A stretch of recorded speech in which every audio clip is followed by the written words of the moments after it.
काय म्हणतंय लातूर मेज ऑलराऊंडर आकाश जाधव.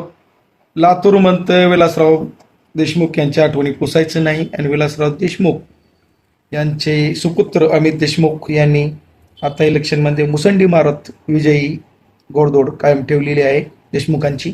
आणि लातूर महानगरपालिकेत काँग्रेसने 43 जागा ह्या जिंकलेल्या आहेत. त्यासोबत वंचित बहुजन आघाडी यांच्या 4 जागा या दोघांची युती होती.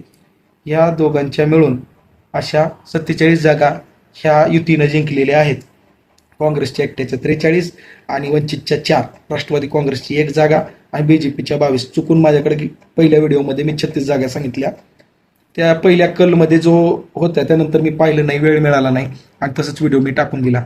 तर तेच करेक्शन करायचं होतं. बाकी आता पराभवाची कारणे बीजेपीची जी आहेत त्याबद्दल बोलायचं झाल्यास अंतर्गत गटबाजी बंद करावी लागेल बीजेपीला, भारतीय जनता पार्टीला. कारण येणाऱ्या काळात जिल्हा परिषदचं इलेक्शन येत आहे आणि अवघ्या काही दिवसावर येऊन ठेपलेला आहे.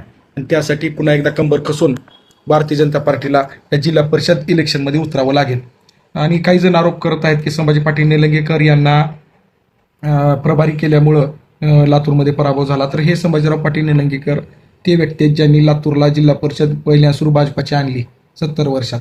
तेच संभाजीराव पाटील आहेत ज्यांनी गेल्या वेळेस महानगरपालिकेमध्ये वर्चस्व भाजपाचं एक हाती आणलं होतं, 36 जागा निवडून आणल्या होत्या. तर इलेक्शनमध्ये हार जीत पराजय होत असतो. भावनिक मुद्दा झाला. रवींद्र चव्हाण आले, त्यांनी ते वक्तव्य केलं विलासरावांच्या आठवणी पुसण्याचं. तिथून त्यानंतर इलेक्शनचा कल फिरला, लोक भावनिक झाले, लोकांनी काँग्रेसला भरभरून मतदान केलं. त्यासोबत एकच कारण नव्हतं, अंतर्गत गटबाजी पण असेल. भारतीय जनता पार्टीकडून ज्या प्रकारे संभाजीराव पाटील निलंगेकर यांनी धुरा घेतली होती तसे बाकीचे नेते पळताना दिसले नाहीत. बाकीच्या नेत्यांनी जर तेवढाच हातभार लावला असता तर कदाचित चित्र वेगळं असतं. त्यानंतर पक्षामध्ये काही तिकीट वाटण्यामध्ये पण काही गलती झाली असेल, अंतर्गत लोक नाराज असतील, त्यांची पण वेळेवर मनधरणी करता आली नसेल. पक्ष बांधणी इम्पॉर्टंट आहे. पक्ष चालवणं, पक्ष घेऊन जाणं, एवढ्या सगळ्या नेत्यांची काँग्रेसकडे कसं एक नेता आहे अमित देशमुख, त्यांनी म्हणतील तो कायदा. पण इकडे बीजेपीमध्ये 1760 नेते आहेत, प्रत्येक तालुक्याचा वेगळा नेता आहे. या सगळ्यांची मोठ बांधून पुढे घेऊन जाणं खूप अवघड असतं. भारतीय जनता पार्टीला ते साध्य करता आलं नाही यावेळेस. पण हे जिल्हा परिषदला चित्र बदलणं याची गरज भारतीय जनता पार्टी लातूरला आहे.